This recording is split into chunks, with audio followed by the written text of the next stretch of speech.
Hello, hello, my friends. AmyR here with Prairie Paper and Ink. Welcome back to my face and my card making space. And a couple more Halloween cards.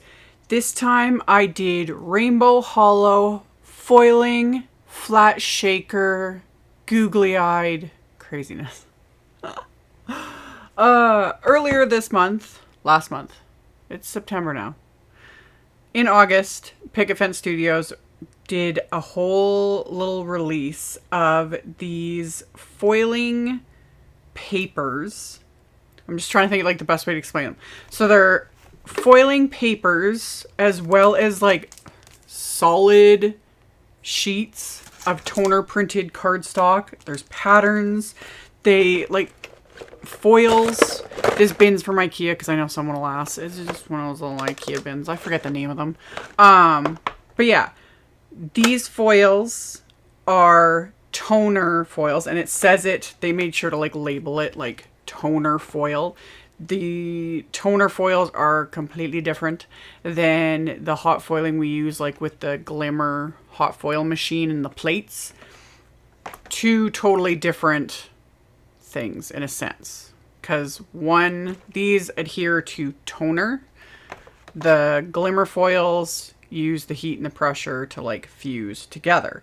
So I know if you go to the Picket Fence Studios YouTube channel, Nicole did a video like explaining things, so you can go through it because like she explains it and like the thought process behind it, because not only did they do all these little packs with like pre-printed images, which I'm already like starting to hoard them because they're super cute, but they're little patterns.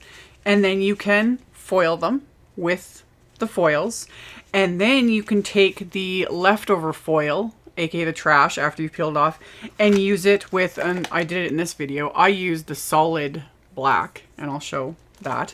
But there's also like these pattern type ones as well. Like there's a pack of these. There's fall ones. I will have a link to all the products, like a list, like a link with all the list to all of the products, as well as what I actually use. Because yeah, there's options, because there's Halloween ones, there's fall ones, like with fall images, so if people aren't into the whole Halloween thing, I get it. And I of course went with Halloween, and I've been wanting to do a rainbow themed Halloween card, because again, why not? And there was the rainbow foil.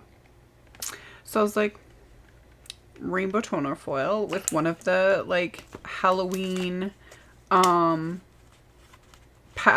Halloween patterns, because there's several to choose from. I went with the spider webs because that's just where I went with it. So yeah, that's my rambling intro. I'm like, yeah, you guys know. Welcome to the chaos.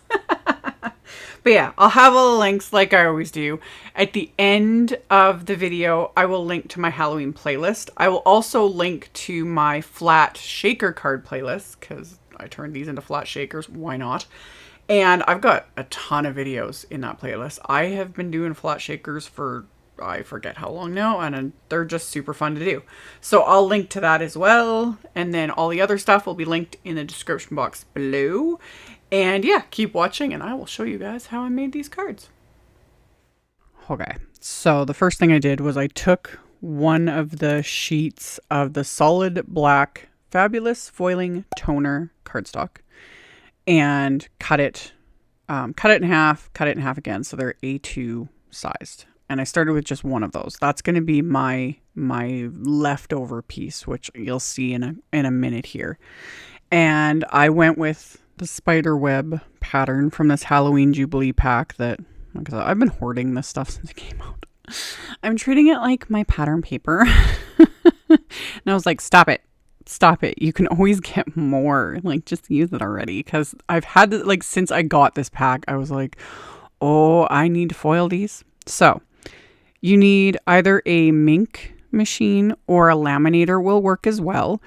Apparently, but do not quote me on this, I have heard that you can use the big solid hot foil plates like in the Glimmer machine, and you can use those with this, if you don't have a laminator, I haven't tested that yet.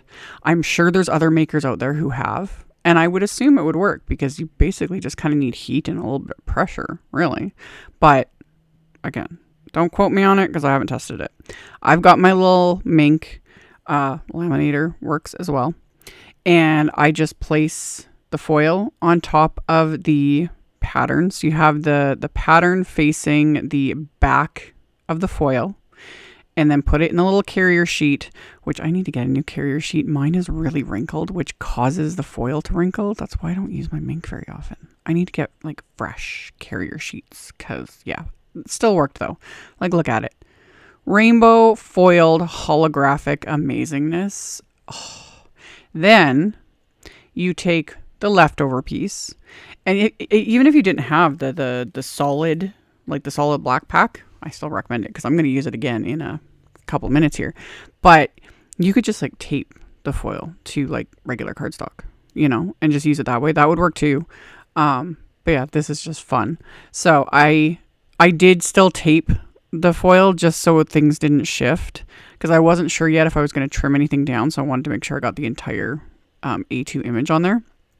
But ran that through, and same thing. The black side of the toner paper was facing the back of the foil. Ran it through my Minc, peeled it off. This one's a little harder to see because you've got like the rainbow holographic, and my camera was just like, yeah, no.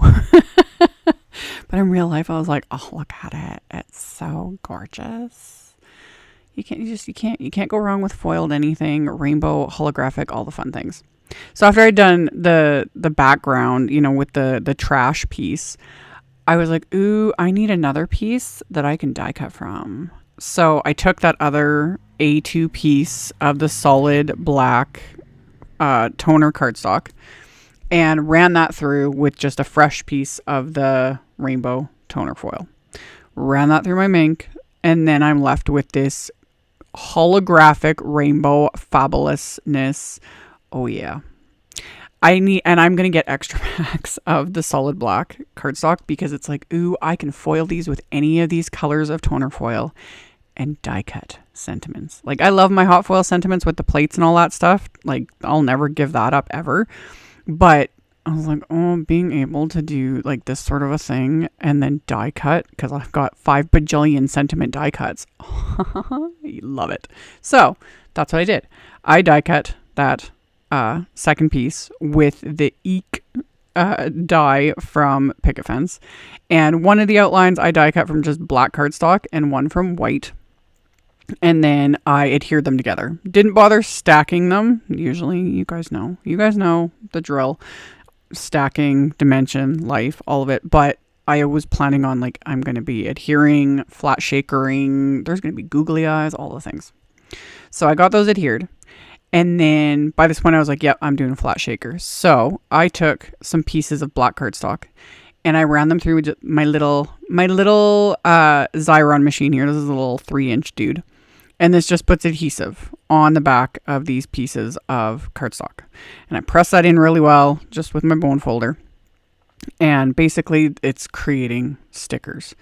And this is going to save me a ton of time and effort because I'm going to die cut these pieces of cardstock with the adhesive on the back of them with the scene building spider dies from Picket Fence, because these guys have not a ton, well, except for like the one like piece of string, I guess you would call it, or web, the long thin narrow piece. You guys, again, my brain is just like I'm a little overtired. Anyway, die cutting it all from this because I'm going to be adhering these on top of the acetate for the shaker.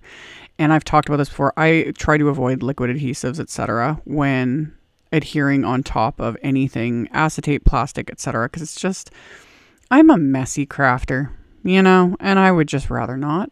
And this just saves me the time and effort. So I die cut all those spiders. And then I did decide to trim down my backgrounds just a little bit. I trimmed them down to like 4 by 5 1/4. Yeah. So just slightly smaller than what my A2 card bases are going to be. So I trimmed those down. And then to make these into flat shakers. I'm just using the Picket Fence shaker sheets. You can actually get like a pack of these, and they're huge. And they're basically, I guess you'd call them like double-sided. Like I'm cutting out one piece here, but it's actually two. So you can see I just get my scissors in there to where, you know, it's sealed up, and then I've got two pieces. I've also shown in videos, like I save all my packaging from like stamps and different things, like any of my, like I've got a pile of it. I just throw it all into a basket and I use it for flat shakers, all those sorts of things. I just do that. This is just another option. So after I trim those pieces down, I then flip the background over onto the shaker sheet, and then I'm using some Terrific tape. Score tape works good too. Redline tape, basically any strong, what I call dry adhesive, because again, working with liquid adhesive, especially with this, you're just gonna have to sit there for a good long time to let it dry, and who's got time for that? So I put the adhesive around the perimeter and then fold up each end onto that adhesive after I peel off the backing, and I seal up 3 sides. You want to leave the 4th side unsealed so you can fill it with your shaker bits. So I just get the adhesive into place, but I leave that until I fill it. And I used a couple different sequin mixes. I'm not even sure if the main one I used is available. It was the City Lights sequin mix from Picket Fence. And I'm going to have it pop up on screen. This is the one I would have used. It was this, and I forget the name of it, but I'll have a link to it. It's like all these little spider shakers. But it would have been perfect. I didn't even know Picket Fence had those. And when I was like doing my links, I saw that and I was like, oh, like seriously? Would have been perfect for these cards. So anyway, I'll have a link to them. You guys can check them out. They're perfect for Halloween. Anyway, I just used those, and I mixed in I had some Spellbinders, black smooth confetti as well. Just, you know, to make up for not having little spider shakers, because it just is what it is. So I got those into both of these shakers. And this is just a little tonic spoon. Again, I'll have a link to that too. The thing comes in handy for all sorts of random little things. 99% of the time, I use it to scoop like sequins and things like that. So once I've got my shaker bits in there, that's when I flip it back over, remove the backing, press down that final side.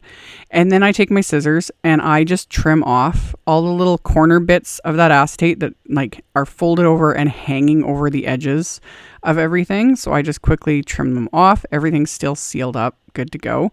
This just keeps it looking clean from the front. So I then decided to run the sentiments through my little Xyron to put adhesive on the back of these as well. If I'd been thinking, I would have done this before even die cutting those little outlines, because it's just easier. Because when you die cut it, the pressure from the die cut machine just presses that adhesive right into the cardstock. It just saves this step, which doesn't take very long because this was a simple sentiment outline. I just go around, before removing the release paper or anything, I just go around the perimeter of the die cut with my bone folder, or here I'm using the like stylus end of my little embellishment wand. And that just helps prevent the little sticky goobers that like to stick and just are annoying when you use something like a Xyron machine. So that helps prevent it all. It just presses into the release paper, and then when you remove it and you remove your die cuts, everything's good to go. So I did that, and then I just need to adhere these to my hot foiled holographic spiderweb shakers fabulousness. And I'm adhering these spiders, which these spiders are very creepy. Like very creepy. They're supposed to be. They're supposed to be creepy. In the right context, they're great. I have talked about this in many videos. Halloween's the only time of year that I'm okay with spiders on paper, not in real life. I have like legit pretty severe arachnophobia. But I can do things like this. But even then I was like, they're kind of creepy. So I'm going to make them not creepy. I'm going to make them cute. And how do you make spiders cute? Add googly eyes. Like, give them accessories. But again, if I was making a more like creepy themed card, I would leave them as is, because these things are creepy. But I didn't want them to be. With the rainbowness and the holographic, all of this, I was like, these need to be more kind of cutesy. Plus, give me an excuse to put googly eyes on anything. Like, I'm going to do it. So that's exactly what I did. I just filled the little eye areas with some glue and popped some googly eyes into place. The ones I use 3 different sizes. These were all from Studio Claudia. I'm honestly not sure. I do have links to them, but I'm just not sure if they're available anymore. I will also link to another source. And yeah, googly eyes, man. It's just another one of those little craft staples that are just good to have on hand, because I don't know. How can you not smile when you're looking at like an image and it's got googly eyes? So I filled in all of those on all 3 of these little die cut spiders. And as soon as I did that, I was like, yep, perfect choice. These are hilarious now. And they just made my day. So I did all of that. And then on the insides of the cards, I adhered the 1 spider die cut. And I didn't I wouldn't put googly eyes on the insides of my cards because they're too thick. Like, it'll make the card, it'll just, it'll press into the inside of the card and just be weird. I couldn't find, again, when I was doing this, but like, I would just use little, because if it still really bugged you, but to use like a little circle die or a little circle punch, like a tiny one, and punch out some white cardstock. That was my original plan. I was actually going to punch out little white cardstock, glue it on top of them, and then just draw little black dots and kind of give them fake googly eyes on the inside too, just to bring in the cuteness. But like I said, I couldn't find things, and just life and chaos and all of it. But that is an idea too.